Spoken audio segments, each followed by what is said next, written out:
Atvažiavo prie mūsų su mašina, su grotais ir su vilkiniu šuniu. Aš to niekada skaudos gyvenime neužmiršiu. Nesulyginsi gyvenimą mūsų ten ir čia Lietuvoje, tikrai nesulyginsi. Kaip čia, kaip tikras užsienis buvo ir viską buvo, mes ten tikrai nieko nematėm. Iš to gyvenime. Pavalgyti neapsirengti, kaip sakant, gerai. Nu, išgeriam. Kristopai, kur tavo stiklinė? Čia. Čia. Nu, iš aukšto, stiklinė. Jam labai daug įpylė. Nu. O, papa. Atsargiai. To na отца руки. Oi. Į sveikatą visų. Vaikystės, jaunystės gyvenimas buvo, aišku, kas sunkus tais laikais ir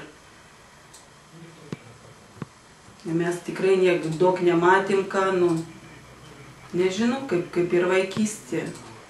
Kad mane ten badytų pirštų, kad aš tokį siokį, kad aš Lietuvos.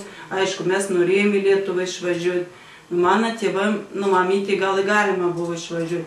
Tėtį negalima buvo Lietuvoje gyventi. Dėl to gyvenam Sibirė. Kol tremtis nepasibaigė, jam neleistina buvo grįžti. Ir taip jam nebuvo leistina į tėviškę grįžti, kol nepriklausoma Lietuva. Už tai, kad jam buvo be teisių grįžti į Lietuvą. Mama turėjo darbą, tėtis turėjo darbą. Mes ėjom su broliu mokyklą. Va taip ir pasilikam. Tai va, užaugau, ištekėjau, vaikučius pagimdžiau. Paskui atėjo tokie laikai, kada jau labai buvo sunku gyventi. Ir 95 grįžom į Lietuvą. Pirmą sugrįžom mamytė su tėtuko, paskui mes. A kada jau nepriklausoma Lietuva palika, 90 metais spalio mėnesį sugrįžom, tai nebuvo nikokių problemų, priregistravo jį, viskas buvo gerai. Tik sūnelis žuvo palaidots, turiu anūką Sibirę dar, gyvena nukėlis, turiu 2 vaikelius, turiu 2 pronukėlius, tik tai mane tas ryš su Sibiru. A kai Sibirė užaugau, paseno į pensiją išėjau, aš to Sibirą nepasilgstu, nei kiek rudus, kad ten negyvenau. Aš visą laiką buvau širdimi savo tėviškės, visą amžių ilgėjaus.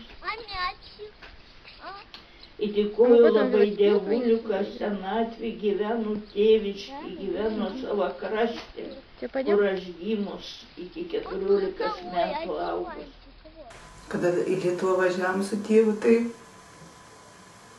4 metukų aš tik atsimenu, kad mes važiavom. Per žiemą buvo, su rogėm ir buvo Kalėdas gal tada, nauji metai, Kalėdas. Kaip mūsų Rusija, tai nešventėm Kalėdą, tik šventėm naujus metus. Ne Lietuvoje, tai čia šventėm jau.